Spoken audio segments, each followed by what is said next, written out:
क्या होगा जब अचानक से दुनिया में हर ओर न्यूक्लियर विस्फोट होने लगते हैं, यानी कि पूरी दुनिया तबाह हो गई। लेकिन इन धमाकों से दूर रेगिस्तान के बीच मौजूद एक छोटा सा टाउन बच गया, यानी कि अब पूरी दुनिया में सिर्फ ये टाउन ही बचा है और यहाँ रहने वाले लोग दुनिया के आखिरी इंसान हैं। सो इससे आगे क्या होगा? दुनिया के बचे ये आखिरी इंसान अब इस बर्बाद हो चुकी दुनिया के खतरों से कैसे बचेंगे? सब कुछ चलिए शुरू से जानते हैं हमारी आज की नई पोस्ट एपोकलिप्टिक सर्वाइवल सीरीज में। कहानी की शुरुआत अमेरिका के एक छोटे से टाउन से होती है, जो कि सारे ही बड़े बड़े शहरों से बहुत दूर रेगिस्तान के बीचों बीच मौजूद है। नितांत अकेले इस बहुत छोटे से टाउन में अब बहुत कम आबादी बची थी, क्योंकि यहाँ के ज्यादातर लोग तो काम और करियर के चलते शहर चले जाते हैं। लेकिन शायद से इस टाउन को इतना छोटा होना और मेन शहरों से दूर होना यहाँ रहने वालों के लिए जल्द ही वरदान बनने वाला है।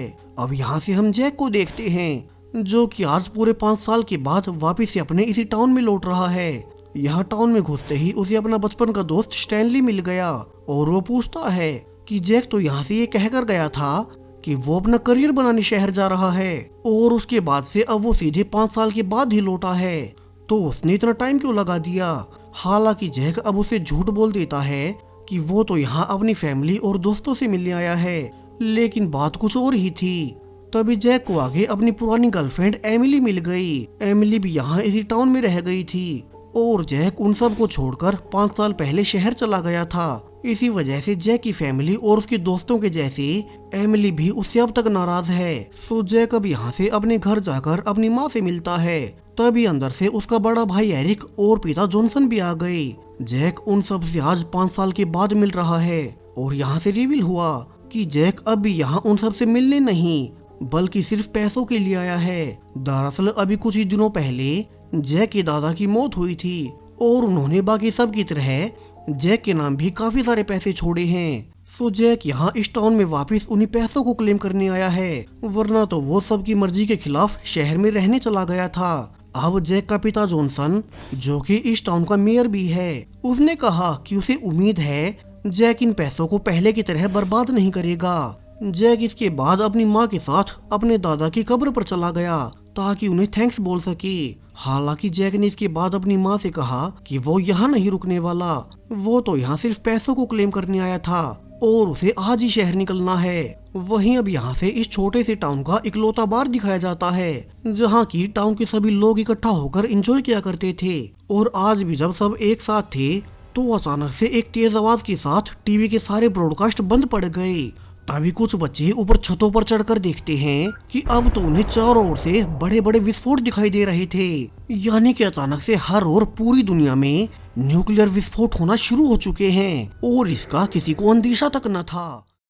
तभी अब जैक के पिता यानी कि मेयर जॉनसन के घर कई सारे पुलिस वाले और आसपास के लोग इकट्ठा होने लगते हैं, क्योंकि उन धमाकों से पूरा टाउन दहल उठा है। वही उनका टाउन इतना छोटा और दूर होने से अभी यहाँ कोई बम नहीं गिरा, लेकिन इतना तो तय है कि अब आसपास के सारे ही बड़े शहर तबाह हो चुके होंगे। मेयर जॉनसन रियलाइज करता है कि अब सारी फोन लाइंस और इंटरनेट बंद पड़ चुका है, सो वे तो बाहर किसी से कांटेक्ट भी नहीं कर सकते। तो उसने ऑर्डर दिया कि वे अभी टाउन के सारे लोगों को स्टेशन पर इकट्ठा कर ले ताकि वे एक साथ मिलकर तय कर सकें कि उन्हें आगे क्या करना है। वहीं दूसरी ओर जैक, जो कि फिर से टाउन छोड़कर जा रहा था, अब उसे भी रास्ते से वहीं बड़े बड़े धमाके दिखाई देने लगे और उनकी वाइब्रेशन से भूकंप आने से उसकी सामने से आ रही एक और गाड़ी से टक्कर हो जाती है। वहीं दूसरी ओर टाउन में भी अब तक स्टेशन में टाउन के सारे लोग इकट्ठा हो चुके थे। यहाँ किसी को कोई अंदाजा नहीं था कि बाहर के सारे बड़े शहरों पर ये अटैक्स किसने किए होंगे। सो शुरू में तय किया गया कि वे पहले ये सुनिश्चित करेंगे कि उनके टाउन के कितने लोग अभी भी बाहर गए हैं। तभी स्टेशन में एक औरत ने आकर रिवील किया कि उनके टाउन के स्कूल से छोटे बच्चों की बस आज एक ट्रिप के लिए टाउन से बाहर गई थी। सो इसी तो सभी डर गए कि कहीं वो बस भी उन धमाकों की चपेट में ना गई हो। तो वहीं अब जैक, जिसका कि एक्सीडेंट हो गया था, उसे कई देर बाद होश आता है और उसने नोटिस किया कि उसके पैर पर छोटी सी चोट के अलावा उसे ज्यादा नुकसान नहीं हुआ। लेकिन तभी वो सामने जाकर देखता है कि जिस गाड़ी से उसकी टक्कर हुई थी अब उसमें कोई जीवित नहीं बचा। सो वो पैदल ही चलकर वापस से अपने टाउन में जाने लगता है, क्योंकि आगे तो सारे मेन शहरों में धमाके हो चुके हैं, वहां अब कोई नहीं बचा होगा। तभी रास्ते में उसने 2 बच्चों को देखा जो कि मदद मांग रहे थे। और जब जैक उनके पीछे जाता है तो यहाँ तो वे उसे अपनी स्कूल बस के पास ले गए, जो कि आज ट्रिप पर गई थी। और ये लकीली धमाकों से पहले शहर से बाहर निकल आई और यहाँ टाउन के पास आकर उन धमाकों से आए भूकंप से उनका एक्सीडेंट हो गया। अब जैक ने देखा कि यहाँ बच्चों को छोटी मोटी चोटें ही आई थी, जबकि गाड़ी का ड्राइवर बेहोश हो गया। सो जैक खुद अब उस बस को चलाकर वापस से टाउन में ले जाने लगता है। वहीं दूसरी ओर 2 ऑफिसर्स को सूचना मिली कि उन्हीं धमाकों की वजह से टाउन के पुलिस स्टेशन से बाहर जा रहे 2 कैदियों की बस का एक्सीडेंट हो चुका है। सो ऑफिसर्स उस गाड़ी के पास जाकर सोचने लगते हैं कि अब यहाँ मौजूद हर कोई मारा जा चुका है, लेकिन तभी पीछे से उन दोनों कैदियों ने पुलिस पर ही अटैक कर दिया और वे फ्री हो गए।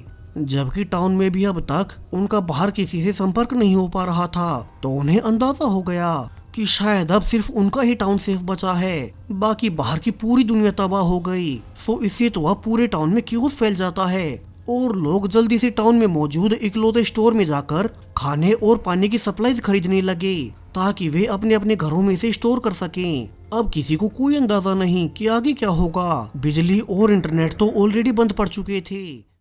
वहीं अब तक जैक फाइनली बच्चों की बस को लेकर वापिस से टाउन में आ गया और यहाँ मौजूद उन बच्चों के पेरेंट्स अपने बच्चों को देख बहुत खुश होते हैं और उन्हें नीचे उतारने लगते हैं। जैक जो कि उन्हें यहाँ तक लाया था, अब वो पूरे टाउन का हीरो बन गया और चूंकि उसे भी चोट लगी थी तो वो भी फर्स्ट एड लेने लगता है। वहीं जॉनसन ने यहाँ से अपने पूरे टाउन के लोगों को एक स्पीच देनी शुरू की। उसने कहा कि कैसे अब उनमें से किसी को भी नहीं पता कि बाहर की दुनिया बची भी होगी या नहीं। सो अभी सबको शांति रखनी होगी और कोई भी पैनिक ना करे। कल वे सब फिर से टाउन के सर्विस हॉल में मिलेंगे और वहाँ से तय किया जाएगा कि उन्हें आगे क्या करना चाहिए। सो सभी अभी अपने घरों में जाकर शांति से सो जाएं। वहीं यहाँ से एमिली दिखाई जाती है, जो कि धमाकों के वक्त टाउन से बाहर गई थी और रास्ते में उसकी भी गाड़ी बंद पड़ने से उसे भी पैदल टाउन की ओर जाना पड़ता है। तभी कुछ घंटे पैदल चलने के बाद उसे अपने टाउन की पुलिस की गाड़ी दिखाई दी और वो चिल्लाकर उनसे लिफ्ट मांगती है। एमिली ने बताया कि उसे भी दूर से बड़े बड़े धमाके दिखाई दिए थे, जिस कारण उसकी गाड़ी बंद पड़ गई। अब पुलिस वाले भी बताते हैं कि अभी तो उन्हें भी कुछ नहीं पता कि बाहर के हालात क्या होंगे, जिसके बाद एमिली उन्हीं की गाड़ी में बैठ जाती है ताकि वे उसे टाउन तक ले चलें। जबकि अब तक टाउन में भी मौसम बदलने लगा। जैक जल्दी से छत पर चढ़कर नोटिस करता है कि ये मौसम में बदलाव नॉर्मल नहीं है, बल्कि जो कल पूरी दुनिया में धमाके हुए थे अब उनके जहरीले केमिकल्स वातावरण में घुल चुके हैं और वे टॉक्सिक बादल बनकर टाउन की ओर आ रहे हैं। सो जैक जल्दी से हॉस्पिटल में डॉक्टर्स को सब बताता है कि उन्हें जल्दी से टाउन के लोगों को आगाह करना होगा कि वे अपने अपने घरों और शेल्टर्स में छिप जाएं, क्योंकि जो बादल यहाँ आ रहे हैं उनमें रेडियो एक्टिव केमिकल्स होंगे और वे उन्हें मार देंगे। सो इसके बाद तो अब सभी मिलकर हॉस्पिटल के शेल्टर को चेक करने लगते हैं कि इसमें कितने लोग आ सकेंगे। अब उन्होंने ध्यान दिया कि वैसे ही ये शेल्टर बहुत छोटा है, ऊपर से इसे भी वर्किंग बनाने के लिए इसमें बहुत बदलाव करने होंगे। वहीं अब तक टाउन में भी सबको बताया जाने लगा कि उन्हें जल्दी से किसी शेल्टर को ढूंढना होगा ताकि वे किसी अंडरग्राउंड जगह पर जाकर जल्दी आने वाली रेडियो एक्टिव बारिश से बच सकें। वहीं जो लोग अपने घर पर रहेंगे उन्हें अपने घर को चारों ओर से सील करना होगा ताकि बारिश अंदर न आए। वहीं जैक का बड़ा भाई एरिक भी अब टाउन के इकलौते बार में जाकर सबको इन्फॉर्म करता है कि वे अभी के अभी कोई सेफ जगह ढूंढ ले, क्योंकि जल्दी यहाँ रेडियो एक्टिव बारिश होने वाली है। तो वहीं दूसरी ओर एमिली, जो कि पुलिस की गाड़ी में टाउन तक आ रही थी, अब रास्ते में मौसम खराब होने की वजह से वे टाउन के बाहर वाले एक घर में रुक जाते हैं ताकि यहाँ से गाड़ी के लिए ऑयल ले सकें। वहीं अब एमिली ने गाड़ी के पीछे से नोटिस किया कि एक पुलिस ऑफिसर की गर्दन पर टैटू बना हुआ है और नॉर्मली पुलिस ऑफिसर्स टैटू नहीं बनवा सकते, तो उसे शक होता है। तभी जब दोनों ऑफिसर्स बाहर निकलकर ऑयल चेक करने लगे तभी अंदर रेडियो से खबरें आने लगती हैं, जिसमें एक ऑफिसर बता रहा था कि कैसे 2 खतरनाक कैदी उन धमाकों की वजह से बस के पलटने से भाग चुके हैं और उन्होंने पुलिस पर अटैक भी कर दिया, तो सभी सावधान रहें। अब एमिली को शक होता है कि कहीं ये दोनों वही कैदी तो नहीं जो पुलिस पर अटैक कर उनके कपड़े पहन कर आ गए हैं। वहीं अब ऑयल न मिलने पर एमिली एक मेंबर के साथ पास वाले घर में मदद मांगने जाती है और यहाँ पर उसे उसके कपड़ों के पीछे खून के निशान दिखाई दे गए, जिसे तो एमिली को कंफर्म हो गया कि ये असल में पुलिस नहीं बल्कि वही खतरनाक कैदी हैं। तभी अब थोड़ी ही देर के बाद घर के अंदर से बार्नी नाम की एक लड़की निकल कर आती है, जिसने उन्हें अंदर आने का कहकर सब बताया कि वो अभी घर पर अकेली है और ऑयल के पंप की चाबी उसके भाई के पास है, जो कि अभी कुछ काम से घर से बाहर गया था और वो अभी 1 घंटे के बाद लौटेगा। सो उन्हें यहीं रुककर 1 घंटे तक इंतजार करना चाहिए। अब एमिली तब तक सबके लिए खाना बनाने का बहाना बनाकर एमिली को किचन में साइन लैंग्वेज में समझा देती है कि ये असली पुलिस ऑफिसर्स नहीं हैं, बल्कि क्रिमिनल्स हैं। तो वो अभी उन दोनों के सामने कुछ भी ना जानने का नाटक करे जब तक वो इनसे छुटकारा पाने का रास्ता नहीं निकाल लेती। अब एमिली ने यहाँ से ड्रामा करते हुए पहले एक कैदी के हाथ पर जानबूझकर कॉफी गिरा दी और जब वो बाथरूम में गया तो वो उसकी गन चुरा लेती है। वहीं दूसरी ओर टाउन में भी अब तक जैक और बाकी सब हॉस्पिटल वाले बंकर को चालू करने की कोशिश कर रहे थे, ताकि जितना भी हो सके उतने ज्यादा लोगों को यहाँ छिपाया जा सके। यहाँ बंकर में उन्हें पहले एयर प्यूरिफायर्स को रिपेयर करना होगा, गलती से भी रेडियो एक्टिव टॉक्सिन्स अंदर न घुस जाएं। जबकि बाहर तो लोग बहुत ज्यादा डर चुके थे, क्योंकि ये हॉस्पिटल वाला बंकर बहुत छोटा होने से टाउन के सारे लोग यहाँ फिट नहीं आ सकते। सो कुछ लोग जो कि अमीर थे और उनके पुराने समय के घर बहुत बड़े थे, सो वे ऑफर करते हैं कि अब जितना भी हो सके उतने ज्यादा लोग उनके गहरे बेसमेंट्स में आकर उनके साथ रह सकते हैं। हालांकि अभी कैलकुलेशंस करने पर टाउन के सारे ही लोग कैसे भी सेफ नहीं बच सकते। सो अब जैक की फैमिली पर प्रेशर आ गया, क्योंकि उसका पिता जॉनसन जो कि इस टाउन का मेयर है, अब वो किस किस को बचाएगा। और वो भेदभाव करते हुए हॉस्पिटल के छोटे से बंकर में अपने खास लोगों को जगह भी नहीं दे सकता। वहीं जॉनसन तो इस वक्त एक इंजीनियर को बुलाकर रेडियो चालू करवाता है, ताकि अगर उनके टाउन के बाहर कोई भी जीवित बचा हो तो वे उनसे कांटेक्ट कर ले और उन्हें बाहर के हालातों का पता चल सके। वहीं बाहर अब जब बहुत सारे लोगों को हॉस्पिटल वाले बंकर में जगह नहीं मिली तो जैक को एक आइडिया आता है और वो टाउन के बाकी लोगों को अपने साथ टाउन के बाहर वाली माइनिंग टनल में ले जाने लगा, क्योंकि उस गुफा के बहुत गहरा होने से रेडियो एक्टिव टॉक्सिन्स अंदर नहीं पहुंच सकेंगे। तो वहीं दूसरी ओर एमिली अब दोनों कैदियों के सामने बाथरूम जाने का बहाना बनाकर ऊपर के रास्ते से बाहर निकल जाती है और फिर वो पुलिस वाली गाड़ी में जाकर रेडियो से कांटेक्ट कर मदद मांगने लगी, ताकि उनके टाउन वाले पुलिस स्टेशन से कोई ऑफिसर आकर यहाँ आकर उन दोनों कैदियों को पकड़ ले। वहीं एमिली को तो अभी ये भी नहीं पता कि जल्दी यहाँ रेडियो एक्टिव बारिश होने वाली है। वहीं अब बाकी किसी ने तो उसके रेडियो पर भेजे मैसेजेस का जवाब नहीं दिया, लेकिन जेक जो कि माइनिंग टनल में लोगों को छिपा रहा था, अब ये मैसेज उस तक पहुंच जाता है और उसने कहा कि वो उन्हें अभी बचाने आ रहा है। जिसके बाद अब वो टनल के रास्तों पर ट्रक से टक्कर मारकर उसे नीचे गिरा देता है, जिससे कि इसका मुंह बंद होने से रेडियो एक्टिव बारिश अंदर न घुस सके और वो एमिली को बचाने निकल गया। वहीं अब तक दोनों कैदियों को शक हो चुका था कि एमिली कोई तो खिचड़ी पका रही है, वो अब तक बाथरूम से भी बाहर नहीं आई। तभी उनके पास जो छोटा रेडियो था उस पर जैक की आवाज आ गई कि वो एमिली को बचाने आ रहा है और उन्हें सब पता चल गया। वहीं अब ये सुनकर वो दूसरी लड़की बार्नी भी भागने की कोशिश करती है, लेकिन उसे एक ऑफिसर ने पकड़ लिया। हालांकि उसने नोटिस किया कि उसकी गन को तो ऑलरेडी एमिली ने चुरा लिया है और तभी सामने से एमिली अब चुराई हुई गन उसी पर पॉइंट कर बार्नी को छोड़ने को कहती है, जबकि पीछे से दूसरा कैदी एमिली को गोली मारने आगे बढ़ा, लेकिन लकीली तभी जैक सही वक्त पर आकर उसे गोली मार देता है और एमिली भी यहाँ से बार्नी को छुड़ाते हुए उस दूसरे कैदी को बंदी बना लेती है। लकीली यहाँ इस घर में एक गहरा बेसमेंट था, तो जैक जल्दी से सबको बारिश के बारे में आगाह कर अब वे सभी फाइनली सही सलामत उसी बेसमेंट में छिप जाते हैं। वहीं अब तक बाहर बारिश होना शुरू हो चुकी थी और लगातार कई घंटों तक छुपे रहने के बाद फाइनली बारिश रुक ही गई। वहीं अंदर सभी लोग पहले ही खाने और पानी के साथ छुप चुके थे, तो वे शांति से बाहर सब कुछ ठीक होने का इंतजार करने लगे। वही बंकर में जैक के बड़े भाई एरिक के सामने एक अलग ही प्रॉब्लम आ गई। दरअसल पिछले कुछ समय से उसका इस टाउन के बार की ओनर मैरी से अफेयर चल रहा है, वो भी जब एरिक पहले से शादीशुदा है और उसकी पत्नी इस टाउन की इकलौती डॉक्टर है। दरअसल एरिक ने मैरी से झूठ बोल रखा था कि वो जल्द ही उनके रिश्ते के बारे में अपनी पत्नी को बता देगा, लेकिन अब मैरी देखती है कि यहाँ तो बंकर में एरिक अपनी पत्नी का बहुत ध्यान रख रहा है।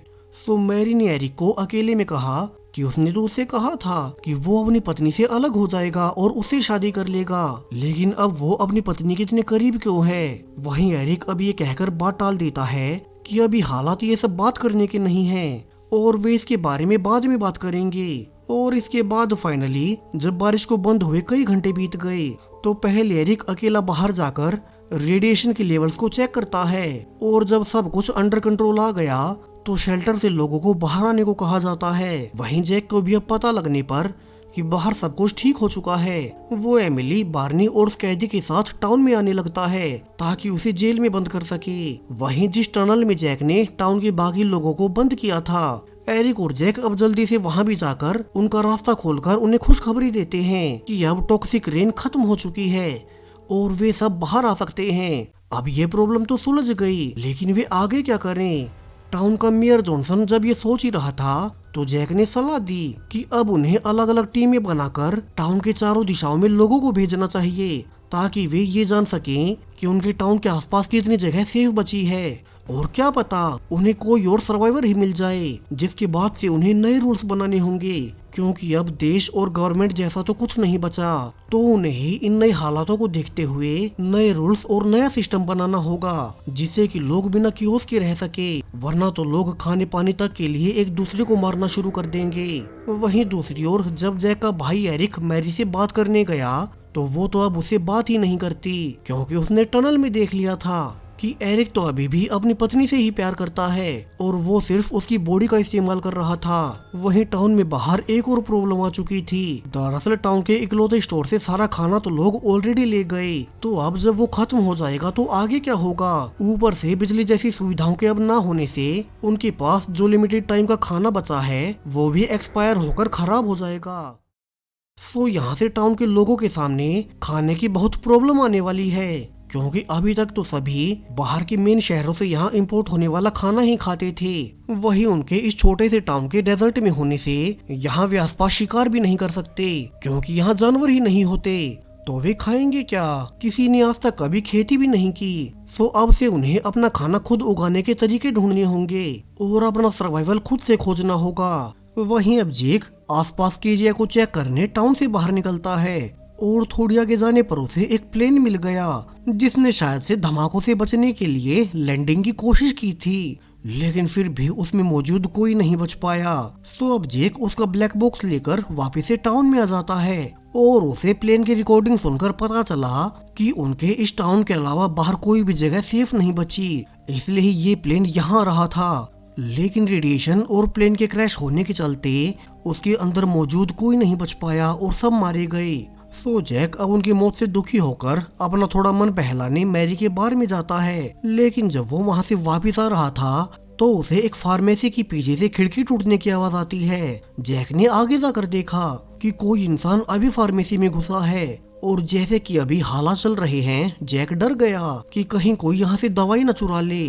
तो वो जल्दी से अपने साथी को मदद लाने का कहकर खुद अकेला तब तक अंदर घुसकर उस चोर को पकड़ने लगता है। लेकिन अब उसने अंदर जाकर देखा कि यहाँ तो एक आदमी की हालत बहुत खराब थी और वो उसकी आंखों के सामने नीचे गिर पड़ा। जैक ने पहचान लिया कि ये आदमी उनके टाउन से नहीं है, यानी कि वो उस रेडियो एक्टिव बारिश के वक्त छुप नहीं पाया होगा और टॉक्सिक रेन के संपर्क में आने से अब उसकी ये हालत हो गई।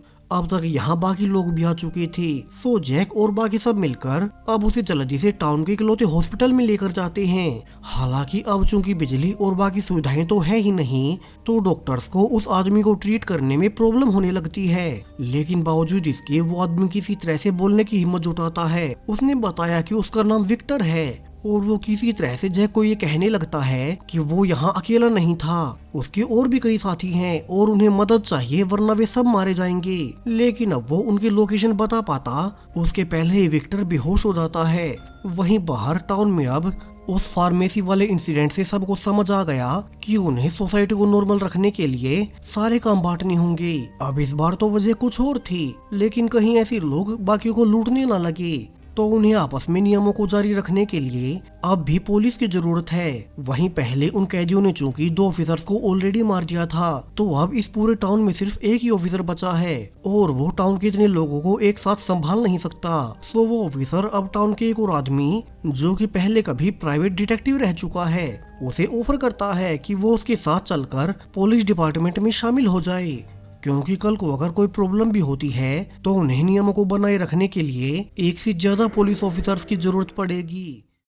वहीं दूसरी ओर जैक अब जल्दी से ऑयल पंप से ऑयल लेकर हॉस्पिटल वाले जनरेटर में डालने के लिए ले जाने लगता है, क्योंकि अगर वो आदमी बिना कुछ बताए ही मर गया तो उन्हें पता ही नहीं चलेगा कि वो किसकी बात कर रहा था। सो जैक और एमिली अब जल्दी से जनरेटर में ऑयल डाल उसे चालू कर देते हैं, जिससे हॉस्पिटल की लाइट कुछ देर के लिए फिर से ऑन हो गई। और फाइनली अब इस ट्रीटमेंट से विक्टर को फिर से होश आ जाता है और उसने जल्दी से रिवील किया कि यहाँ इस टाउन से थोड़ी ही दूर साउथ दिशा में एक लेक के पास उसकी फैमिली के बहुत से लोग छिपे थे। वहीं वो तो यहाँ टाउन तक आते हुए रास्ते में उस रेन में भीग गया और उसकी ये हालत हो गई। तो अब उसे भी नहीं पता कि पीछे उसके लोगों का क्या हुआ होगा। तो अब वो जैक से मदद मांगता है कि वो जल्दी से वहां जाकर उन सबको बचा ले। और इसके बाद विक्टर की मौत हो गई। अब जैक बाकी सबको समझाता है कि उन्हें अभी साउथ डायरेक्शन में जाकर, जहाँ की विक्टर ने कहा था, वहाँ उसके साथियों को बचाने जाना चाहिए, क्योंकि अभी तो पूरी दुनिया में सिर्फ वे ही सर्वाइवर्स बचे हैं। तो उन्हें ज्यादा से ज्यादा लोगों की जान बचानी होगी, ताकि अगर आगे कोई प्रॉब्लम भी आ जाए तो वे एक साथ मिलकर उसका सॉल्यूशन निकाल सकें। वहीं अब तक पुलिस इंस्पेक्टर ने एक और आदमी को हायर कर लिया था, यानी कि अब वे 3 मेंबर हो चुके हैं, जो कि इस टाउन की थोड़ी सी आबादी को अच्छे से हैंडल कर सकेंगे।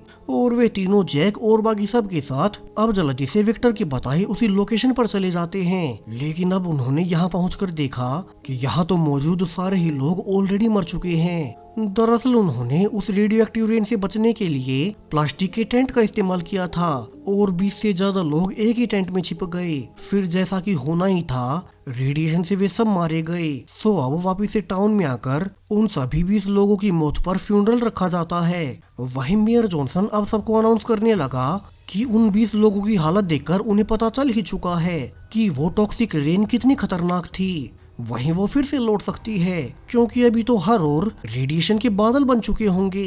सो वे यहाँ से एक टीम बनाकर उनको सिर्फ इसी काम पर तैनात करेंगे, ताकि वे ऊपर आसमान में रेडिएशन के बादलों पर नजर बनाकर रख सकें। और दूसरी टीम तब तक 2 बड़े बड़े बंकर तैयार करवाएगी, ताकि वे हर बार बारिश के वक्त उनमें छुपकर खुद को सेफ रख सकें। लेकिन अब इस प्लान में एक सबसे बड़ी प्रॉब्लम है, ना तो उनके पास इलेक्ट्रिसिटी है और ना ही इस टाउन में मौजूद सभी लोगों के लिए भरपेट खाना ही है जो वे बंकर में छिप जाएं। ऊपर से वैज्ञानिकों के अंदाजे से ये रेडियो एक्टिव बारिश आने वाले 6 महीनों तक होती रहेगी। तो वे आने वाले 6 महीनों तक खाना कहाँ से लाएंगे? खाने के बिना तो वे वैसे ही भूखे मर जाएंगे। तो अब लीडरशिप प्लान बनाकर पहले इलेक्ट्रिशियंस की एक टीम बनाती है, जो कि टाउन में पावर वापस लाने को लेकर काम करने लगे, ताकि वे बिजली का इस्तेमाल कर दोनों बंकर्स को जल्द से जल्द पूरा कर सकें। वैसे भी बिना बिजली के हाथों से काम करने पर उनमें बहुत वक्त लगेगा। जबकि जैक की अगुवाई में दूसरी टीम खाने और राशन पानी के दूसरे रिसोर्सेज ढूंढने पर काम करेगी। और लकीली 2 दिनों की मेहनत के बाद अब इलेक्ट्रिशियंस ने उन धमाकों से इतने हफ्तों के बाद फाइनली टाउन में लाइट वापस ला दी।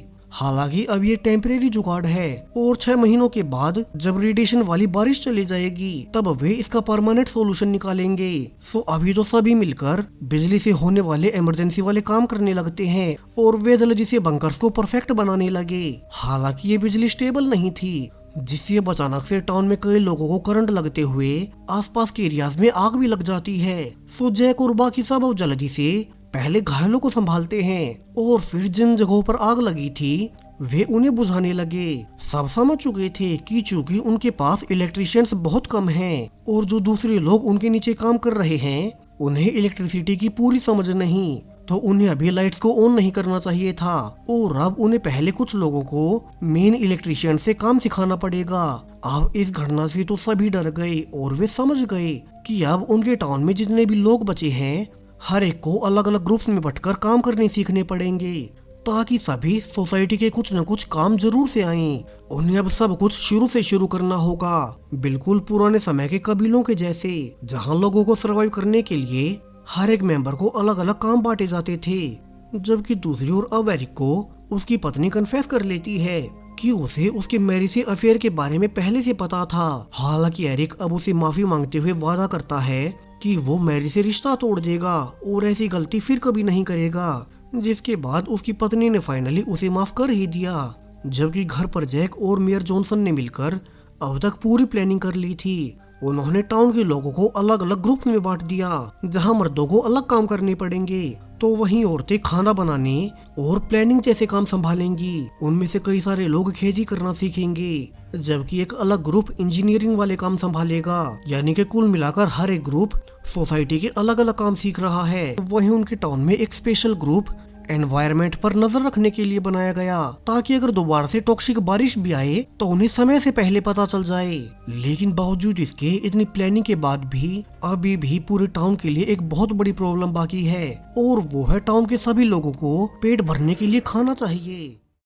लेकिन लकीली जब किसी को कुछ समझ नहीं आता तो इसी रात जब एक टीनेजर जो कि टाउन से बाहर घूमने निकला था, अब उसे एक ब्रिज पर एक ट्रेन खड़ी दिखाई देती है, और उसके पास जाने पर वो लड़का ये देखकर हैरान रह जाता है कि इसके 2 डिब्बों के अंदर बहुत सा खाना स्टोर्ड है। यानी कि टाउन जिसके लोगों के पास खाने की कमी होने वाली थी, अब वे इस खाने से कम भी आने वाले 6 से 8 महीनों तक आराम से सरवाइव कर लेंगे। अब आज रात टाउन के सभी लोग इकट्ठा होकर जश्न मनाते हैं, क्योंकि उनके पास उनके खाने की कमी पूरी हो गई और वे आने वाले 8 महीनों तक निश्चिंत रह सकते हैं। तब तक उनकी फार्मर्स वाली टीम खेती करना सीख लेगी, और वैज्ञानिकों के अनुसार वो टॉक्सिक बारिश भी 6 महीनों से ज्यादा नहीं चलने वाली। यानी कि अगर अब लगातार बारिश हो भी जाए तो वे बड़े आराम से काफी वक्त तक बंकर में ही छिपे रह सकते हैं। जैक इसके बाद अब अपनी पूरी फैमिली से माफी मांगता है, जो वो 5 साल पहले उन सब को छोड़कर अच्छे करियर की तलाश में शहर चला गया था। लेकिन आखिर में जब सारी शहर तबाह हो गए तो उसका ये छोटा सा टाउन जीवन का आखिरी ठिकाना बचा है, और जैक ने फैसला कर लिया कि वो अब यहीं अपनी पुरानी गर्लफ्रेंड एमिली से शादी कर लेगा और हमेशा अपने परिवार और टाउन के लोगों के साथ रहेगा। तो वहीं उसके पिता मेयर जॉनसन की अगुवाई में टाउन की लीडरशिप ने पूरा प्लान तैयार कर लिया था। उन्हें वक्त से पहले सब समझ आ गया कि अगर उन्हें इन नई हालातों में सर्वाइव करना है तो हर जिंदा इंसान को कोई न कोई जिम्मेदारी बांटनी होगी, और बिना एक हुए वे आगे कुछ नहीं कर पाएंगे। टाउन के सब लोग अब एक साथ एक लीडरशिप में आगे बढ़ने का फैसला कर चुके हैं, क्योंकि पूरी इंसानी प्रजाति का भविष्य उन्हीं के कंधों पर है। अब ये कहानी हमें दिखाती है कि जब भी कोई बड़ी आपदा आए तो ये जरूरी नहीं है कि लोग हमेशा आपस में ही लड़ें, वे बेवकूफों की तरह ज्यादा से ज्यादा रिसोर्सेज को लूटने लगें, बल्कि अगर लोग समझदार हों और हालातों को समझें तो वे भी इस टाउन के लोगों की तरह एक साथ मिलकर हर मुश्किल से लड़ सकते हैं और बच सकते हैं। अब इस सीरीज में कभी भी दुनिया के खत्म होने का कारण नहीं बताया गया, क्योंकि वो जरूरी ही नहीं था। जो जरूरी था वो ये बताना कि अगर लोग एक साथ मिलकर समझदारी और प्लानिंग से काम करें तो वे कुछ भी हासिल कर सकते हैं। और इसी होपफुल और पॉजिटिव एंडिंग के साथ ये पूरी ही सीरीज यहीं पर खत्म हो जाती है। सो चैनल को सब्सक्राइब करें अगर आपको ऐसी ही पोस्ट एपोकलिप्टिक और यूनिक सीरीज देखना पसंद है। Thank you.